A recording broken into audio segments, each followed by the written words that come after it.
Hello, everyone. It was a tough choice between my own private Idaho and Matrix 2. I know someone yesterday said Matrix 2. I could do a whole talk on how Matrix 2 is exponentially better than Matrix 1, but I'll do that some other day. Today I'm going to talk about putting power into practice as a staff engineer. So a quick intro, apologies if this is repeated. My name is Matt. I'm based in Philadelphia. I'm a consultant. Previously, everything I talk about today is going to be based on my previous experience as a full-time engineer. I spent most of 2022 as a staff engineer at Twitter, which was a fascinating experience. Feel free to ask me about that at the office hours. Prior to that, I worked at Comcast and I was at Netflix for 6 years, both of which were very wonderful places to work. My focus areas have mostly been back-end distributed systems, with the last 5 to 10 years focusing on AI ML infrastructure. Being a staff engineer has been confusing for me at times. It's been confusing for the people around me too. There's been a number of times in my career where someone has come up to me and said, Matt, I don't really understand your role. I don't understand what it is that you do. And I typically respond, I don't really understand it either. I just do the best I can to move things forward. Being a staff engineer has been painful. Particularly, I wasn't expecting to solve all these people problems. I thought it was mostly going to be technology problems. And being a staff engineer has been disappointing, especially early on. I had always heard staff engineers get to choose their own projects. But in practice, I usually just work on what my manager asks me to work on, with some side projects on the side that I can choose. I had a manager a bunch of years ago that gave me some feedback that always stuck with me. He said, as engineers, we can be very cynical. I certainly was very cynical at that time. We can be cynical about like red tape and process and bureaucracy. But the more senior you get, you're not just a passenger in the culture around you. You help to create that culture with your actions or with your inactions. And I'm paraphrasing what he said a bit. If you see something you don't like, don't just complain. Do something about it. And so that's the backbone of what I'm going to talk about today, that you're a staff engineer, you have power, but it might not look the way you thought it would. You might not have as much control of your day-to-day as you thought you would. But there still are a lot of areas where you can have power and impact. Most of them are cultural. And the challenge there is just finding those areas and figuring out the nuance of how to move it forward. So I'm going to talk about that using 4 different concepts that are somewhat chaotically intertwined. The first one's tricky situations. These are situations that are just difficult to navigate. Power moves. These are powerful behaviors you can use to get closer to your goals. Power phrases. A phrase is a type of a behavior, but these are things you can say to move you closer to your goals. And then mentoring and leadership, which is just a bunch of techniques to be a more effective mentor and leader. So this is our first tricky situation of the day. Your manager asks you to schedule an emergency meeting, quote unquote, for the 3rd no meetings day in a row. What do you do? So let me give a little more context. This happened to me. This was an org I worked in, a very meeting-heavy org. We were serious about our meetings. And my manager had a meeting with all his direct reports 3 times a week. So it was like a handful of engineers, handful of managers, maybe 15 people total. And there was an issue that was happening in prod that he asked me to take the lead on resolving. And he asked me to schedule a meeting tomorrow with a bunch of people to get started on it. But tomorrow was a no meetings day. So the first power move I want to discuss is, whenever possible, don't make statements, ask questions. And so let's think about this in the context of this problem. I didn't want to schedule the meeting tomorrow. Tomorrow is a no meetings day. And a no meetings day is sacred to me. We shouldn't touch it unless there's an actual emergency, which this definitely was not. But imagine if I would have said, I don't want to do the meeting tomorrow. It's a no meetings day. How would that come across, saying that to my manager in a meeting full of 15 people? So instead I said this. I said, this would be our 3rd no meetings day in a row with a meeting. How do we feel about that? And the next power move is to get comfortable with awkward silence. And if you're making a habit of asking more questions, and if they're thought-provoking questions, as I'm sure all of you will be asking, you got to be able to sit in that silence. There's a lot of power in asking a question and just waiting for an answer. Now, this was a meeting with 15 people in it. But I asked this question, it was just dead silent. Nobody had an opinion on this. But eventually, my manager said, you're right, these no meetings days are important. Let's do it not tomorrow, but the day after tomorrow. So that was success for me in that case. Now this is an example of me using my workplace capital, spending it to get something. And so there might be some of you that look at this situation and say, so what, you got a meeting canceled. I mean, you didn't even get it canceled, you got it postponed by one day. That's not a good use of power. And I can't argue with that. I have my capital, you have yours. And you can spend it as you would like, but my point is you have to spend it. There's a lot of engineers just collecting this capital and not doing anything with it. It doesn't collect interest. And you also can lose it. You lose it if you switch jobs. You lose it if there's a reorg and you get a new manager that doesn't know anything about you. So you got to spend it or it goes away. So let's get into our first power phrase, which is, I'll take the blame if something goes wrong. And so there's a bunch of situations where this is relevant, like a production incident, trying something risky to resolve a production incident, which I've maybe done a few times. Maybe your team is partnering with another team and your team has a much higher risk appetite. And so you can say, like, let's partner on this. If things blow up, you can blame us. We're the crazy team. You know, it won't affect you. I've had success with that in the past. But I want to talk about schedule slips for this example. So I was leading a project, and one of the engineers on the project had an estimate that was just too aggressive. It happens to all of us. And we all have estimates. We all have deadlines, etc. And so I work with him. We figured out he needs about 2 more weeks to finish this thing, which we thought was going to be done, say, tomorrow. And so when I went into the meeting, we had a status meeting every week, something like that. I said, our estimate was too aggressive. We've extended it by 2 weeks. And so if you zoom out, it's not really even about blame. The power move here is using your capital to absorb risks that other people cannot. And so if you think about this situation, a younger engineer, early career, in a status meeting says, I need about 2 more weeks. I've seen this happen, and there's often pushback. You get project managers, engineering managers saying 2 weeks, about 1 week, about 2 days, and they end up caving, and now you're right back where you were with an estimate that isn't accurate at all, as much as estimates can ever be accurate. But when I say we need 2 more weeks, it's often just that awkward silence again. They're not happy, but they don't push back. And so I'm kind of acting like a shield here, and I encourage you to do the same, to buffer your younger engineers, your less experienced engineers from some of the outside pressures so they can do their best work. So here's another power phrase, who's asking for this with regards to a feature request. So in these situations, every company is different, but there's often a source and there's a messenger. And the messengers transform the message for reasons I'm not going to get into. And so in this example, I was working on a data set. It's like an offline experimentation thing. And the messenger said to me, this data set needs 99% data quality. Imagine some notion of quality for a data set. And it was at about 70% currently. And getting to 99 was not really feasible based on our architecture. But I knew who the source was. It was a researcher that sat, this was pre-COVID, sat not that far away from me in a cubicle. And I said, do you really need 99% quality? I got a data set with 70% right now. I can give you an S3 link. And he said, 70%'s fine. Just give me the link. And the 99% never came up again. Just disappeared. And so the power move here is get your information directly from the source. Finding a source can be tricky, but in doing that, you're increasing the probability that your team is doing valuable work and not potentially wasting time on something that isn't really due tomorrow, or something you're not moving towards a very high percentage where there's diminishing returns past a certain point. So here's another tricky situation. Your manager asks you to take on another project, but you don't have capacity for it. What do you do? And so maybe you work in an environment where you can just say, I don't have time for that. And your manager would say, okay, that's cool. I'll find someone else. This was not that type of environment. I know because I tried it.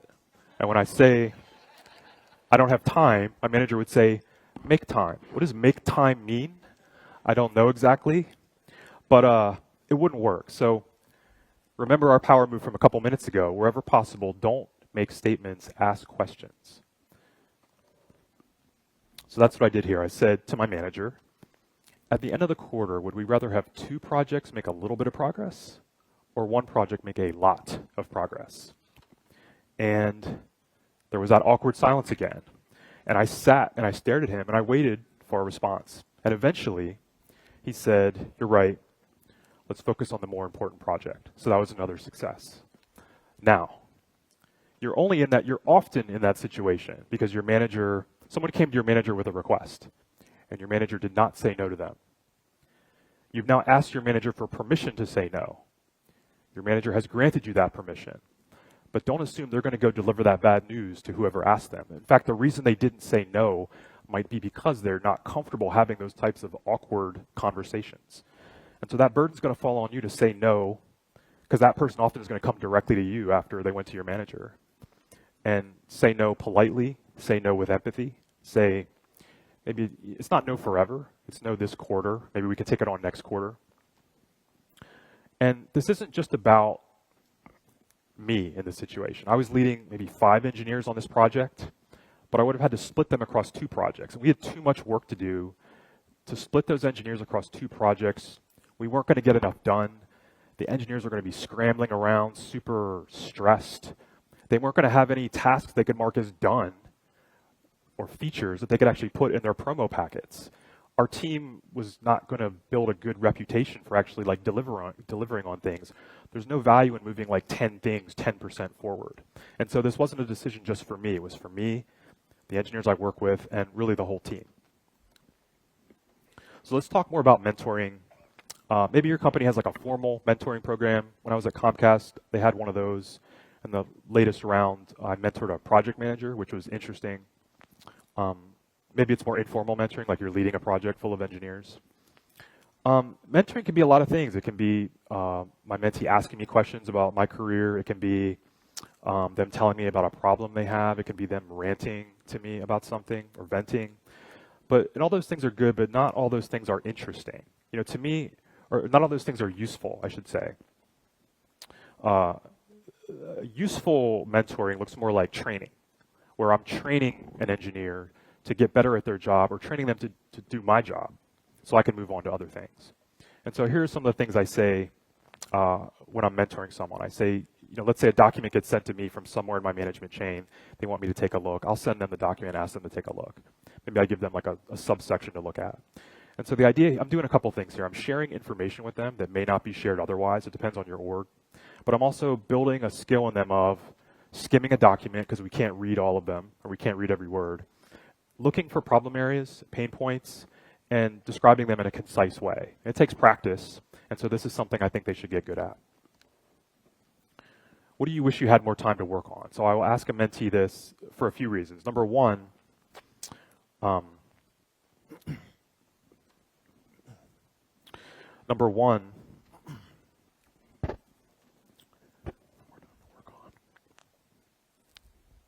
I want them to think about the things that they're interested in so that I can find more of that work and get that to them. I also want them to look at things that the team could work on. It's not just about them. So maybe there's a blind spot. I have blind spots sometimes. And maybe there's something that we can make time for. Don't worry about that for now. There's not a phrase I've said more often than this in the last 5 years. When I'm leading a project, especially early on, what I'm trying to do is move something forward, get something with the right shape moving towards production. And so that's very much an exercise of finding things to say no to. And so in talking about this, I'm trying to build the skill of, is this something we need to solve now or something we can solve somewhere down the road? How will this scale? So think about adding a new feature, like a new data set. And you're trying to look at the full end-to-end, are we storing this for every user or just active users? How much data are we storing per user? Can we look at a comparable data set and increase it by 20%? Or can we look at the schema and derive something from the fields? Being able to look at the end-to-end and think through, do we need more nodes? Do we need to partition the data differently? The jobs that process the data, do they need to scale up? These are all really important questions that I think it's important to build a skill of answering. This is probably my favorite one. Let's talk about that tomorrow. So let's say someone comes to me with a question, it's kind of late in the day, and I clarify it's not urgent. I like to say, let's talk about that tomorrow. It's a great topic. By the way, it's 6 p.m. Close your laptop and enjoy your night. You know, I think it's important that as leaders, we set an example of you don't have to be working 24 hours a day. You don't have to respond to Slacks at 10 p.m. if you're not on call. You have to take downtime so that during your uptime, you're more productive. And so I try to not only set an example in doing that myself, but encourage them to do the same. I got some advice from a mentor a bunch of years ago that always stuck with me. He said, put yourself in your manager's shoes. Ask them, or think about the type of problems that they're solving. Think about the decisions they're making. Think about what you would do in that same situation. And in doing that, you're kind of training yourself to do your manager's job. And so I'm trying to extend that down to the engineers that I work with, that I mentor. I'm training them to do my job. And so my manager can delegate more to me, I can delegate more to them, and we're all growing together. So this is related to the what do you wish you had more time to work on from a few minutes ago. I always want to have a list of projects that I would work on if I had time, or I could hand over to someone if we got new people on our team. And so this is useful for a few reasons. Number one, if some of my time frees up, like I get to step away from a project because someone else can step in and lead it, which I enjoy doing, I can jump on one of these other projects. But also, sometimes reorgs happen, team gets dissolved, there's 5 engineers that are now free, my manager's trying to make a claim to some of those engineers. If I can hand my manager a document saying, like, here's 2 or 3 projects we could start working on tomorrow, and here's why these are important. That's really useful for my manager to grow their team. It's useful for our team because we're doing interesting work. Everyone benefits from it. So here's the last tricky situation of the day. Your colleagues suggest you assign the only minority engineer on the project to be in charge of organizing JIRAs. What would you do? And so minority here means underrepresented group. So if we zoom out, there's 2 types of work that we do. There's innovation, also called good work. There's toil, also called bad work. And from what I've seen, underrepresented groups are assigned the bad work much more often. So there's no formula here. Every team's different. Every project is different. Every engineer is different. But what I can say is if you have the power to do it, do your part to ensure that work gets assigned fairly and ethically. We talk a lot about diversity in this industry, but this is what it looks like on the ground, like making a decision to give someone an opportunity that they would not get otherwise. I can't think of a decision that has more impact on an early career engineer than what they get to work on. If you get to work on good stuff like the innovation work, people get to know your name, your whole management chain, here's your name, you get visibility, you get more interesting work. If you get assigned bad work and do a good job, the reward is often just more bad work. I mean, look at what happened here. When someone organized JIRAs and did a good job, and their reward is you get to do that again. I mean, that's not growth. And look, sometimes we have to organize JIRAs. That work has to be done. My point is we should take turns. That's why we have things like on-call rotations. So finishing up here, the companies I've worked at that had the best culture made the best products. And the companies I worked at that had the worst culture made the most mediocre products. I can't say those 2 things are correlated through the whole industry, but I can say it's been true in the places that I've worked. And so I talked at the beginning about the pain of working on people problems, and it is painful. It's more painful than working on technology. But it's also a privilege, like it's a privilege to work upstream, where fixing a cultural problem or improving it can have a really wide and broad impact on your company. So I would advise you to take a look at that stuff when you can.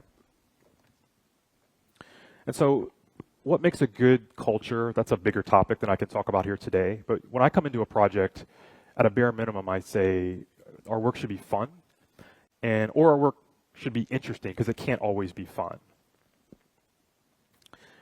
There's a force in the corporate world that, for reasons I don't understand, seems to always push in the opposite direction. It's like anti-fun, anti-interesting. And there's probably a bunch of reasons for that, but I try to I feel a responsibility to push back against that. Whenever I'm working on something, could we make this more interesting? Could we automate something so we work on a more interesting problem, etc.?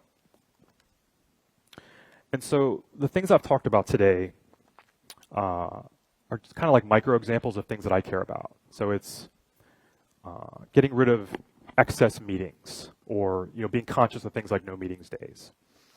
It's being conscious of how much stuff your team works on at once. Can we focus on less things so we can get more done? It's making sure everyone gets a shot at the good work, and that we take turns on the bad work, making sure everyone gets a chance. It's the mentoring and leadership stuff. It's trying to be an effective mentor and leader, so I'm helping engineers grow and get better at their jobs. That's a sample of stuff that I care about. There's a bunch of stuff that I missed, but my point here is find the stuff that you care about and use your power to start making progress in those areas. Use your power for good, for whatever your definition of good is. And that's my talk. Thank you.